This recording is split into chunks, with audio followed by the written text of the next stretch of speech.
വാർത്തകളുടെ വിശദാംശങ്ങളിലേക്ക്. സംസ്ഥാനത്ത് വിവിധ ജില്ലകളിൽ PFI പ്രവർത്തകരുടെ വസ്തുവകകൾ കണ്ടുകെട്ടൽ തുടങ്ങി. കാസർഗോഡ്, പെരുമ്പള, പടന്ന ഓഫീസുകളിലാണ് തഹസിൽദാർമാരുടെ നേതൃത്വത്തിൽ സ്വത്തുവകകൾ കണ്ടുകെട്ടൽ ആരംഭിച്ചത്. പോപ്പുലർ ഫ്രണ്ട് ജില്ലാ കമ്മിറ്റി ഓഫീസായി പ്രവർത്തിച്ചിരുന്ന പെരുമ്പളവിലെ ചന്ദ്രഗിരി ചാരിറ്റബിൾ ട്രസ്റ്റിലും പടന്നയിലെ തീരം ചാരിറ്റബിൾ ട്രസ്റ്റിലുമാണ് നടപടി. വയനാട്ടിൽ മാനന്തവാടി താലൂക്കിൽ മാത്രം 11 റവന്യൂ സംഘം വസ്തുവകകൾ കണ്ടുകെട്ടി. PFI ജനറൽ സെക്രട്ടറിയായിരുന്ന അബ്ദുൾ സത്താറിന്റെ കരുനാഗപ്പള്ളിയിലെ വീടും വസ്തുക്കളും കണ്ടുകെട്ടി. തിരുവനന്തപുരം മണക്കാടുള്ള പോപ്പുലർ ഫ്രണ്ട് ഓഫീസ് ജപ്തി ചെയ്യാൻ ജില്ലാ കളക്ടർക്ക് ലാൻഡ് റവന്യൂ കമ്മീഷണർ നിർദ്ദേശം നൽകി. പോപ്പുലർ ഫ്രണ്ട് ഹർത്താൽ മൂലമുണ്ടായ നഷ്ടം ഈടാക്കാനുള്ള ജപ്തി നടപടികൾ നാളേക്കകം പൂർത്തിയാക്കാൻ നിർദ്ദേശം. ജില്ലാ കളക്ടർമാർക്ക് ലാൻഡ് റവന്യൂ കമ്മീഷണറാണ് നിർദ്ദേശം നൽകിയത്. ഹൈക്കോടതിയിൽ തിങ്കളാഴ്ച റിപ്പോർട്ട് നൽകേണ്ട സാഹചര്യത്തിലാണ് നടപടി വേഗത്തിലാക്കാനുള്ള നിർദ്ദേശം.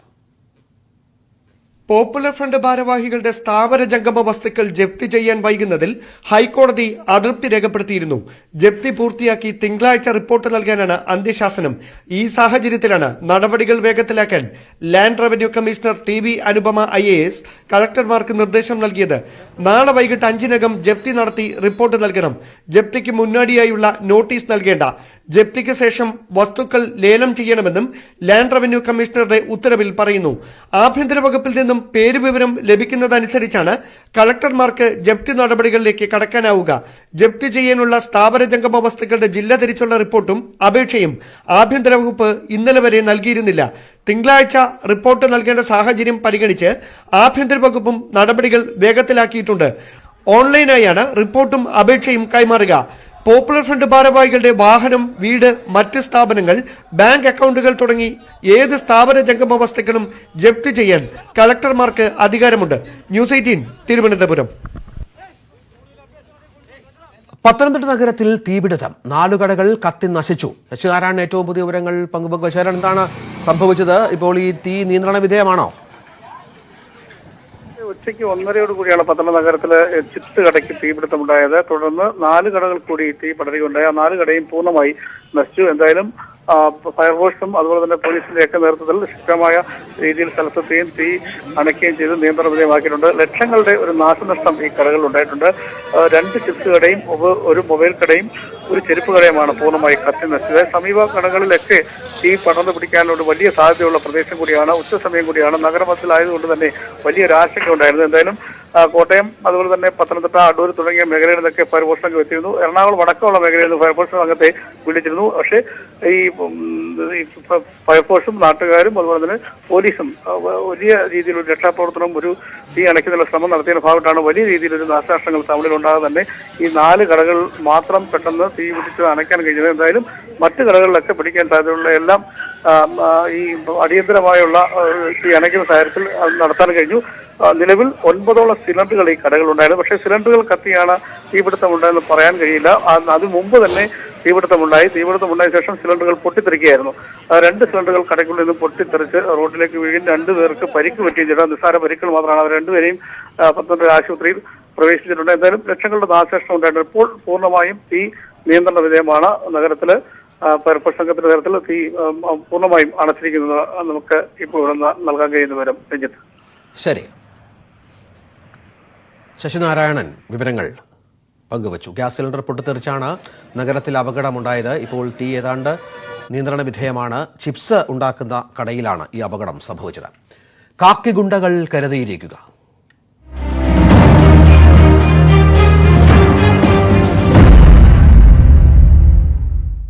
പോലീസിലെ കളങ്കിതർക്കെതിരെ കർശന നടപടിക്ക് DGPയുടെ നിർദ്ദേശം. IG, DIG, ജില്ലാ പോലീസ് മേധാവി, കമ്മീഷണർ എന്നിവർക്കാണ് നിർദ്ദേശം. ഇന്ന് ഓൺലൈനായി ചേർന്ന യോഗത്തിലായിരുന്നു അനിൽ കാന്തിന്റെ നിർദ്ദേശം. മുഴുവൻ ഉദ്യോഗസ്ഥരുടെയും പശ്ചാത്തലം പരിശോധിക്കും. ഉദ്യോഗസ്ഥർക്കെതിരായ ഇന്റലിജൻസ് റിപ്പോർട്ടുകൾ ഗൗരവത്തിലെടുക്കണം. സൂക്ഷ്മമായി പരിശോധിച്ച് തെളിവ് കണ്ടെത്തിയാൽ നടപടി സ്വീകരിക്കണം. മുൻകാലങ്ങളിലുള്ള റിപ്പോർട്ടുകളും പുനഃപരിശോധിക്കണം. പിരിച്ചുവിടലടക്കം നടപടിയെടുക്കാൻ DGP യോഗത്തിൽ പച്ചക്കൊടി കാട്ടി. പോലീസ് ഗുണ്ടാ ബന്ധം പുറത്തുവന്ന പശ്ചാത്തലത്തിലാണ് DGPയുടെ നീക്കം. ഇതിനിടെ ഗുണ്ടാ ബന്ധത്തിന്റെ പേരിൽ മംഗലപുരം പോലീസ് സ്റ്റേഷനിലെ ഉദ്യോഗസ്ഥർക്കെതിരെ കൂട്ട നടപടി 5 പേരെ കൂടി സസ്പെൻഡ് ചെയ്തു. മംഗലപുരം സ്റ്റേഷനിലെ അവശേഷിച്ച 24 പോലീസുകാരെ സ്ഥലം മാറ്റി. ഇതിനിടെ ഓം പ്രകാശ്, പുത്തൻപാലം രാജേഷ് ഉൾപ്പെടെയുള്ള ഗുണ്ടകളുടെ സ്വത്ത് കണ്ടുകെട്ടാനുള്ള നടപടി പോലീസ് ഊർജിതമാക്കി. ഗുണ്ട മണ്ണ് മാഫിയ ബന്ധത്തിന്റെ പേരിലാണ് മംഗലപുരം സ്റ്റേഷനിലെ ഉദ്യോഗസ്ഥർക്കെതിരെ കൂട്ട നടപടി. മംഗലപുരം പോലീസ് സ്റ്റേഷനിലെ 5 പേരെ കൂടി സസ്പെൻഡ് ചെയ്തു. ഗോപകുമാർ, അനൂപ് കുമാർ, ജയൻ കുമാർ, സുധികുമാർ എന്നിവരെയാണ് സസ്പെൻഡ് ചെയ്തത്. ഇതോടെ ഈ സ്റ്റേഷനിൽ സസ്പെൻഷനിലായവരുടെ ആകെ എണ്ണം 6 ആയി. അവശേഷിച്ച മറ്റ് 24 പേരെ സ്ഥലം മാറ്റി. തിരുവനന്തപുരം സിറ്റിയിൽ ഇന്നലെ 3 പോലീസുകാരെ സർവീസിൽ നിന്ന് പിരിച്ചുവിട്ടിരുന്നു. 2 ഡിവൈഎസ്പിമാരടക്കം 7 പേർക്ക് നേരത്തെ ഗുണ്ടാ ബന്ധത്തിന്റെ പേരിൽ സസ്പെൻഷൻ ലഭിച്ചു. പോലീസും ഗുണ്ടകളും ചേർന്നുള്ള കൂട്ടുകെട്ട് കോടികളുടെ സ്വത്ത് സമ്പാദനത്തിലേക്ക് വഴിവെച്ചുവെന്നാണ് കണ്ടെത്തൽ. ചില പോലീസ് ഉദ്യോഗസ്ഥരും മാഫിയ സംഘങ്ങളും ഒരുമിച്ച് ഭൂമി വാങ്ങി മറിച്ചു വിൽക്കുന്നതാണ് ഒരു രീതി. വഴിയില്ലാത്ത വസ്തുക്കൾ കുറഞ്ഞ വിലയ്ക്ക് വാങ്ങി തൊട്ടടുത്ത വസ്തു ഉടമയെ പോലീസും ഗുണ്ടകളും ചേർന്ന് ഭീഷണിപ്പെടുത്തി സ്ഥലം തരപ്പെടുത്തും. ഇങ്ങനെയൊക്കെയാണ് ഈ അവിശുദ്ധ കൂട്ടുകെട്ടിന്റെ ക്രൂരതകൾ. പല ധനകാര്യ സ്ഥാപനങ്ങളിലായി ചില പോലീസുകാർ ബനാമി പേരിൽ ചിട്ടി ഇടപാട് നടത്തുന്നുണ്ട്. ചിട്ടിത്തുക അടയ്ക്കുന്നതാകട്ടെ ഗുണ്ടകളും. സമാനമായ ആരോപണങ്ങളും പരാതികളും നേരത്തെ ഉയർന്നെങ്കിലും ഇതുവരെ കാര്യമായ അന്വേഷണമുണ്ടായിരുന്നില്ല. ഇത്തരം ഇടപാടുകൾ കണ്ടെത്താനും ആഭ്യന്തര വകുപ്പ് നിർദ്ദേശം നൽകി. അതേസമയം ഒളിവിലുള്ള ഓം പ്രകാശ്, പുത്തൻപാലം രാജേഷ് എന്നിവർക്കായി വിവിധ സംസ്ഥാനങ്ങളിലായി തിരച്ചിൽ തുടരുകയാണ്. ന്യൂസ് 18 തിരുവനന്തപുരം. മറ്റു വാർത്തകളിലേക്ക്. എറണാകുളം ലോ കോളേജ് യൂണിയൻ പരിപാടിക്കിടെ അപർണ ബാലമുരളിയോട് അപമര്യാദയായി പെരുമാറിയ സംഭവത്തിൽ വിദ്യാർത്ഥിക്ക് സസ്പെൻഷൻ. 3ാം വർഷ വിദ്യാർത്ഥി വിഷ്ണുവിനെയാണ് സസ്പെൻഡ് ചെയ്തത്. ലോ കോളേജ് സ്റ്റാഫ് കൗൺസിലിന്റേതാണ് നടപടി. ഡാനി പോൾ ചേരുന്നു. ഡാനി, ഈ സംഭവം ഏറെ വിവാദമായിരുന്നു. കോളേജ് വിശദീകരണം ചോദിച്ചിരുന്നു. ഇപ്പോൾ എന്താണ് നടപടി? രഞ്ജിത്ത, ഇത് വിവാദമായ ഒരു സാഹചര്യത്തിൽ തന്നെയാണ് നടപടികളിലേക്ക് നീങ്ങാൻ എറണാകുളം ലോ കോളേജ് നിർബന്ധിതമായിരിക്കുന്നത്. ഇതിൽ പ്രധാനമായും ഇപ്പോൾ വിദ്യാർത്ഥിക്ക് ഒരാഴ്ചത്തെ സസ്പെൻഷൻ നൽകിയിരിക്കുന്നു. അതോടൊപ്പം തന്നെ കാരണം കാണിക്കൽ നോട്ടീസും നൽകിയിട്ടുണ്ട് എന്നാണ് അറിയുന്നത്. ഇതിന് കാരണം കാണിക്കൽ നോട്ടീസിന് ഇന്ന് തന്നെ മറുപടി നൽകണമെന്ന് ആവശ്യപ്പെട്ടിട്ടുണ്ട്, വിദ്യാർത്ഥിയോട് ആവശ്യപ്പെട്ടിട്ടുണ്ട്. തൃപ്തികരമല്ല എങ്കിൽ അത് നടപടികൾ ഗുരുതരമായ അച്ചടക്ക നടപടികളിലേക്ക് നീങ്ങുമെന്ന സൂചനയാണ് കോളേജ് അധികൃതരുടെ ഭാഗത്ത് നിന്ന് ഇപ്പോൾ ലഭ്യമാകുന്നത്. കോളേജിലെ 2ാം വർഷ LLB വിദ്യാർത്ഥിയായ വിഷ്ണുവാണ് കഴിഞ്ഞ ദിവസം ഇതിൽ കോളേജിൽ നടന്ന പരിപാടിക്കിടെ നടി അപർണ ബാലമുരളിയുടെ തോളിൽ കൈയിടുകയും ചിത്രമെടുക്കാൻ നിർബന്ധിക്കുകയും എല്ലാം തന്നെ ചെയ്തത്. ഇത് ആ സമയത്ത് തന്നെ അത് വലിയ രീതിയിലുള്ളൊരു എതിർപ്പ് സദസ്സിൽ നിന്നും അതോടൊപ്പം തന്നെ വേദിയിൽ നിന്നുമെല്ലാം തന്നെ പല കോണുകളിൽ നിന്നും തന്നെ ഉയർന്നിരുന്നു. ഇതിൽ പിന്നീട് കോളേജ് യൂണിയൻ ഇടപെട്ടുകൊണ്ട് കോളേജ് യൂണിയൻ പരസ്യമായി ഖേദം പ്രകടിപ്പിക്കുകയും പിന്നീട് ഈ വിദ്യാർത്ഥിയെ സ്റ്റേജിൽ വിളിച്ചു വരുത്തി അവരോട് മാപ്പ് പറയാൻ ആവശ്യപ്പെടുകയും എല്ലാം തന്നെ ചെയ്തു. ഇനി തുടർന്നും നടി ഇക്കാര്യത്തിലുള്ള തന്റെ തീരുമാനം, തന്റെ അനിഷ്ടം പ്രകടമാക്കുന്നു. താൻ പരസ്യമായൊരു പരാതി പറച്ചിലിനോ പ്രതിഷേധങ്ങൾക്കോ ഇല്ല, ഇത് തന്നെയാണ് തന്റെ പ്രതിഷേധമെന്നെല്ലാം തന്നെ അവർ പ്രകടമാക്കുകയും ചെയ്തു. ഇതെല്ലാം തന്നെ കണക്കിലെടുത്തുകൊണ്ടാണ് കോളേജ് അധികൃതർ നടപടികളിലേക്ക് കടന്നിരിക്കുന്നത്. രഞ്ജിത്ത, ഡാനി പോൾ വിവരങ്ങൾ പങ്കുവച്ചു. തിരുവനന്തപുരം യൂണിവേഴ്സിറ്റി കോളേജിലെ രാത്രി നൃത്തത്തിൽ നടപടിയെടുത്ത CPM-ഉം നെയ്യാർ ഡാം ലോക്കൽ കമ്മിറ്റിയിൽ നിന്ന് ജോബിൻ ജോസിനെ ഒഴിവാക്കി. SFI തിരുവനന്തപുരം ജില്ലാ മുൻ പ്രസിഡന്റായിരുന്നു ജോബിൻ. വിവാദമായ രാത്രി നൃത്തത്തെ തുടർന്നായിരുന്നു ജോബിനെയും ജില്ലാ സെക്രട്ടറിയായിരുന്ന ഗോകുൽ ഗോപിനാഥിനെയും SFI നേരത്തെ പുറത്താക്കിയത്.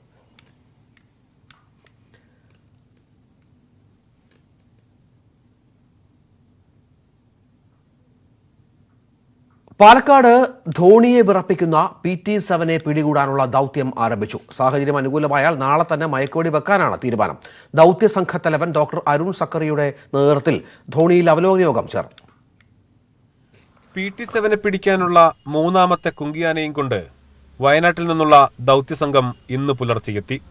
ദൗത്യത്തിന് നേതൃത്വം നൽകുന്ന doctor Arun Zachariah, Olavakkode assistant conservator of forest B Ranjith എന്നിവർ സംഘാംഗങ്ങളുമായി ചേർന്ന് സ്ഥിതിഗതികൾ വിലയിരുത്തി. എല്ലാ ഒരുക്കങ്ങളും പൂർത്തിയായെന്ന് ACF രഞ്ജിത്ത് പറഞ്ഞു. അവലോകനത്തിന് ശേഷം നമ്മളത് എങ്ങനെയാണ് പ്ലാൻ ഓഫ് ആക്ഷൻ എന്താണെന്നുള്ള കാര്യത്തിൽ തീരുമാനമായിട്ടുണ്ട്. ഒരു ട്രയൽ നമുക്ക് ഫീൽഡ് നടത്താനുണ്ട്. ട്രയൽ എന്ന് പറയുന്നത് ഷൂട്ടിംഗ് അല്ല, നമുക്ക് ഉദ്ദേശിക്കുന്ന സ്ഥലത്തേക്ക് വെഹിക്കിൾ മൂവ്മെൻറ്റ് ഉണ്ടാകുമ്പോൾ അങ്ങനെയുള്ള കാര്യങ്ങളൊക്കെ ചെയ്യാനുണ്ട്. റാമ്പ് തയ്യാറാക്കാനുണ്ട്, അത്തരം കാര്യങ്ങളൊക്കെ ചെയ്യേണ്ടതുണ്ട്. എന്നിരുന്നാലും നാളെ തൊട്ട് മാത്രമേ നമുക്ക് ഇതിൻ്റെ ഫീൽഡ് ഓപ്പറേഷൻ സ്റ്റാർട്ട് ചെയ്യാൻ പറ്റുള്ളൂ. നാളെ തന്നെ പൂർത്തീകരിക്കാൻ പറ്റുമെന്ന് ഞാൻ ഉറപ്പ് പറയുന്നില്ല, എങ്കിലും നമ്മൾ ശ്രമിക്കുന്നുണ്ട്. ആനയെ തളയ്ക്കാനുള്ള കൂടിന്റെ പരിശോധനയും PT-7 കൊണ്ടുവരാനുള്ള ട്രാക്ക് പരിശോധനയും അധികൃതർ നടത്തും. വയനാട്ടിൽ നിന്ന് 26 പേരും പാലക്കാട് നിന്ന് 50 പേരുമാണ് ദൗത്യത്തിനായി കൈകോർക്കുക. നാളെ രാവിലെ തന്നെ PT-7 പിടികൂടാനുള്ള ദൗത്യം ആരംഭിക്കും. സാഹചര്യം അനുകൂലമായാൽ നാളെ തന്നെ പിടികൂടി ധോണിയിലെ കൂട്ടിലടയ്ക്കും. ക്യാമറാമാൻ പ്രജിത് കോങ്ങാടിനോടൊപ്പം പ്രസാദ് ഉടുമ്പിശ്ശേരി, ന്യൂസ് 18. മൂന്നാറിലെ ജനവാസ കേന്ദ്രങ്ങളിൽ ഇറങ്ങിയുള്ള പടയപ്പയുടെ സ്വൈര്യവിഹാരം തുടരുകയാണ്. പെരിയവര എസ്റ്റേറ്റ് ലോവർ ഡിവിഷൻ സ്വദേശി പ്രദീപിന്റെ ഓട്ടോറിക്ഷ ആന നശിപ്പിച്ചു. കാടിറങ്ങിയ പടയപ്പ നാട്ടിൽ തമ്പടിക്കാൻ തുടങ്ങിയിട്ട് ആഴ്ചകളായി. കടകൾക്കും വീടുകൾക്കും കൃഷിയിടങ്ങൾക്കും വ്യാപക നാശമാണ് വരുത്തുന്നത്. ആനയെ പേടിച്ച് വീടിന് പുറത്തിറങ്ങാനാകാത്ത സ്ഥിതിയിലാണ് വിദ്യാർത്ഥികളും തോട്ടം തൊഴിലാളികളും നാട്ടുകാരും. പൊതുവെ ശാന്ത സ്വഭാവമുണ്ടായിരുന്ന കാട്ടുകൊമ്പൻ പടയപ്പ അടുത്തിടെയായി അക്രമകാരിയാകുന്നുവെന്നാണ് നാട്ടുകാർ പറയുന്നത്. കഴിഞ്ഞ ദിവസം രാത്രിയും ആനയിറങ്ങി. ഇക്കുറി പെരിയവാര എസ്റ്റേറ്റ് ലോവർ ഡിവിഷൻ സ്വദേശി പ്രദീപിന്റെ ഓട്ടോറിക്ഷയാണ് നശിപ്പിച്ചത്. വീടിന് സമീപം നിർത്തിയിരുന്ന ഓട്ടോറിക്ഷ തുമ്പിക്കൈ കൊണ്ട് അടിച്ചു തകർത്തു. വാഹനത്തിന് കാര്യമായ കേട് സംഭവിച്ചു. ഉടമ വനം വകുപ്പിന് പരാതി നൽകി. കാട്ടാനകൾ ജനവാസ മേഖലയിൽ നിന്ന് പിന്മാറാത്തത് കുടുംബങ്ങളെ ആശങ്കയിലാക്കുന്നുണ്ട്. കഴിഞ്ഞ ദിവസം ജീപ്പ് ഡ്രൈവർ പടയപ്പയെ പ്രകോപിപ്പിച്ചതിൽ വനംവകുപ്പ് നടപടിയെടുത്തിരുന്നു. എന്നാൽ ജനവാസ കേന്ദ്രങ്ങളിലെ കാട്ടുകൊമ്പന്മാരുടെ വിഹാരം അവസാനിപ്പിക്കാൻ നടപടിയുണ്ടാകാത്തതിലും പ്രതിഷേധം ശക്തമാണ്. ന്യൂസ് 18 മൂന്നാർ. വയനാട് പൂതാടി പരപ്പനങ്ങാടിയിൽ കടുവാ സാന്നിധ്യം സ്ഥിരീകരിച്ച സ്ഥലങ്ങളിൽ വനംവകുപ്പ് നിരീക്ഷണ ക്യാമറ സ്ഥാപിച്ചു. കഴിഞ്ഞ രാത്രി കടുവയുടെ മുൻപിൽപ്പെട്ട ആദിവാസി യുവാവ് അത്ഭുതകരമായി രക്ഷപ്പെട്ടിരുന്നു. ഇതിന് സമീപവും കടുവ സഞ്ചരിക്കാൻ സാധ്യതയുള്ള ഇടങ്ങളിലും 4 ക്യാമറകൾ വനംവകുപ്പ് സ്ഥാപിച്ചു. കടുവയുടെ ചിത്രം പതിയുന്ന പക്ഷം കൂട് സ്ഥാപിക്കാനാണ് വനംവകുപ്പ് തീരുമാനിച്ചിരിക്കുന്നത്. ഏകദേശം 250ഓളം കുടുംബങ്ങൾ ഇവിടെ കുടിൽ കെട്ടി സമരം നടത്തുന്നുണ്ട്. വനാതിർത്തിയോട് ചേർന്ന് 100 കണക്കിന് കുടുംബങ്ങളും കടുവാ ഭീഷണിയിലാണ് കഴിയുന്നത്. ബത്തേരി MLA IC ബാലകൃഷ്ണൻ അടക്കമുള്ള ജനപ്രതിനിധികൾ സ്ഥലത്ത് എത്തിയിരുന്നു.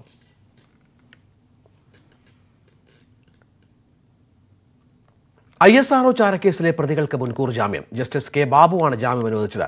ഗൂഢാലോചന കേസിലെ പ്രതികൾ സുപ്രീംകോടതി നിർദ്ദേശപ്രകാരം ഹൈക്കോടതിയിൽ നൽകിയ ഹർജിയിലാണ് തീരുമാനം. വാർത്തകൾ അവസാനിക്കുന്നില്ല. ഇടവേളകളില്ലാതെ ന്യൂസ് 18 യൂട്യൂബ് ചാനൽ.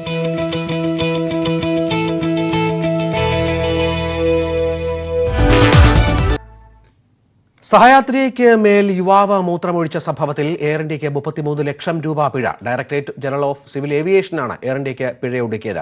കൃത്യവിലോപം നടത്തിയതിന് എയർ ഇന്ത്യയ്ക്ക് 30 ലക്ഷവും ഇൻഫ്ലൈറ്റ് സർവീസസ് ഡയറക്ടർക്ക് 3 ലക്ഷവുമാണ് പിഴ. വിമാനം പറത്തിയിരുന്ന പൈലറ്റിന്റെ ലൈസൻസ് 3 മാസത്തേക്ക് സസ്പെൻഡ് ചെയ്തു. റെസ്ലിംഗ് ഫെഡറേഷൻ അധ്യക്ഷ സ്ഥാനം രാജിവെക്കില്ലെന്ന് വ്യക്തമാക്കി ബ്രിജ് ഭൂഷൺ ശരൺ സിംഗ്. ആരുടെയും ഔദാര്യത്തിലല്ല പദവിയിലെത്തിയത് എന്നും BJP MP വ്യക്തമാക്കി. നിലപാട് വിശദീകരിക്കാൻ ഇന്ന് വൈകുന്നേരം ബ്രിജ് ഭൂഷൺ ശരൺ സിംഗ് മാധ്യമങ്ങളെ കാണും. नहीं अभी कुछ नहीं बोलेंगे, प्रेस कॉन्फ्रेंस करेंगे शाम को करेंगे जी। तो बड़े आरोप लग रहे हैं, लेकिन कुछ तो आप जवाब दे दीजिए, क्योंकि दिल्ली में तो लगातार वो मंत्री से मिल करके से बातें कर रहे हैं।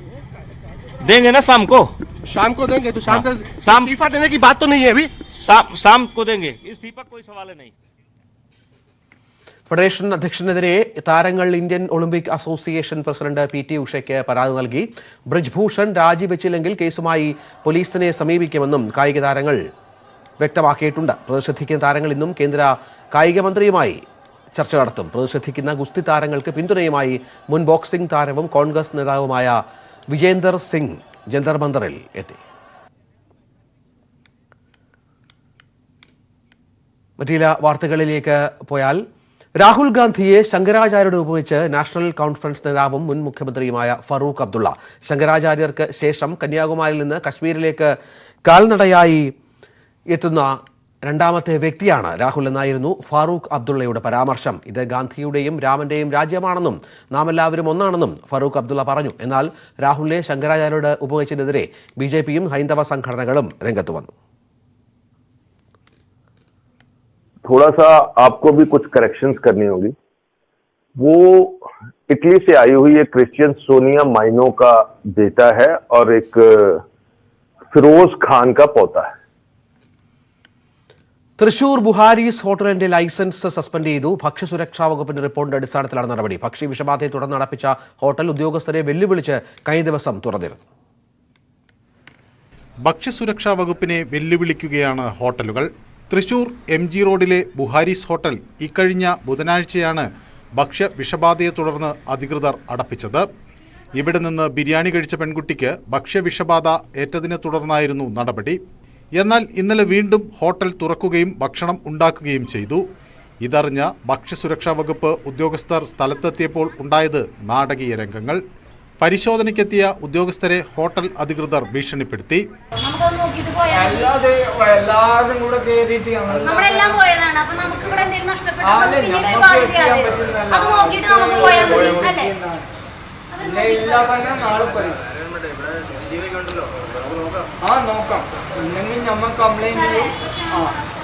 പോലീസിന്റെ സാന്നിധ്യത്തിൽ ഹോട്ടൽ അടപ്പിച്ചാണ് ഭക്ഷ്യസുരക്ഷാ ഉദ്യോഗസ്ഥർ സ്ഥലത്തു നിന്ന് മടങ്ങിയത്.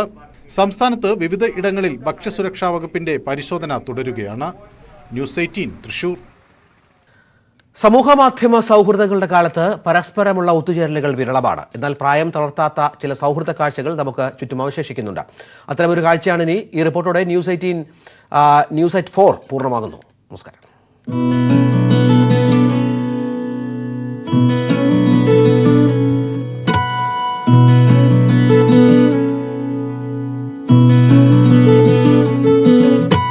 തിരുവനന്തപുരം നഗരത്തിൽ നിന്ന് കുറച്ചകലെ വെള്ളായണിയാണ് സ്ഥലം.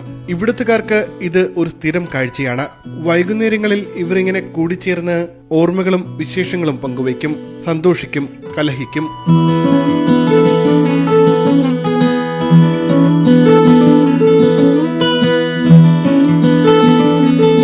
ഞങ്ങള് ഇവിടെ കോവിലുള്ളപ്പോൾ തൊട്ടേ ഞാൻ ഒരു കൂലിവേലക്കാരനാണ്. ഇങ്ങനെ ഇത് വൈകുന്ന സമയമാകുമ്പോൾ ഒരു 5 മണിയാകുമ്പോൾ ഞങ്ങൾ ഇതുപോലെ 5-6 പേര് ഇവിടെ വന്ന് കൂടും.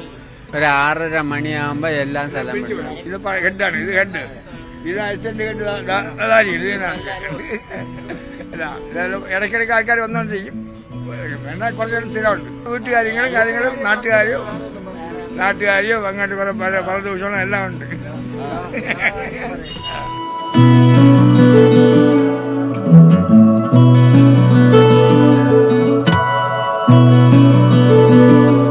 എല്ലാം ചർച്ചയാകുമെങ്കിലും രാഷ്ട്രീയം പറഞ്ഞ് തർക്കിക്കാറില്ല.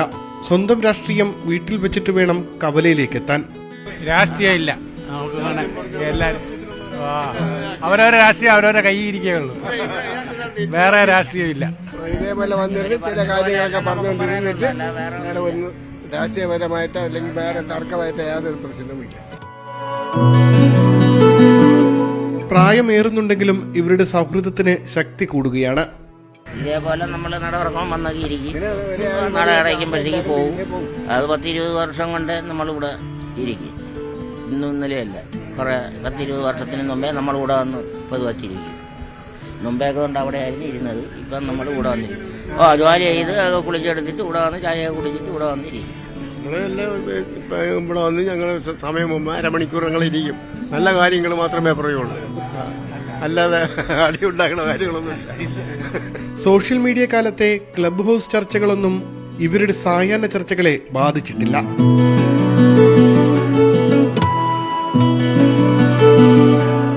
ഇരുട്ട് വീണാൽ പിന്നെ പരസ്പരം യാത്ര പറഞ്ഞു പിരിയും.